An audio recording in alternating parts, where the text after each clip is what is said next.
সকাল আপনার জন্য সকালের নাস্তা বানাই নিয়ে আসছি আম্মা জান। তোদের মতো ছোট লোকের জন্য এখন সকাল, আমাদের মতো বড় লোকের জন্য এখন রাত। ম্যাডাম তো ঠিকই কইছে। ম্যাডাম আমি ওনার অনেক বুঝেছি যে রাত 6টা বাজে কিসের নাস্তা, সেটা সকালের নাস্তা কোন সকাল 6টা বাজে কি নাস্তা খাবে ম্যাডাম? আচ্ছা ঠিক আছে তাহলে সকালের নাস্তা বাদ রাতের নাস্তাটা কইরা নেন আম্মা। পিকের বাচ্চা, এই ছোট লোক এখনো আমার বাড়িতে কি করে? ওকে বের করিস নি কেন? হারামজাদা, কেন বের করিস নি? বল। হ্যাঁ আম্মা আপনি তো চিন্তা করতেছেন কি লেগে? এত রাগারে কি করেন না, 500 সপ্তাহ শেষ হলে আর করে চাইতে। অ্যাকশন। স্টপ।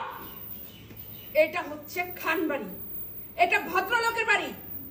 এইখানে এসে তুমি এইরকম দুঃসাহস দেখানোর সাহস কোথায় পেলে? আসলে এই জীবনে প্রথম শ্বশুর বাড়িতে আসছি তো, এই যার কারণে আসলে অনেক ফুর্তি লাগতেছে, ডিসিন লাগতেছে। আমার মাফ করে দেন শাশুড়ি আম্মা। শাশুড়ি আম্মা?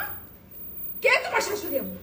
আপনি আমার শাশুড়ি আম্মা। আমার বউয়ের মায়ের শাশুড়ি বলছেন তো বলবো কি?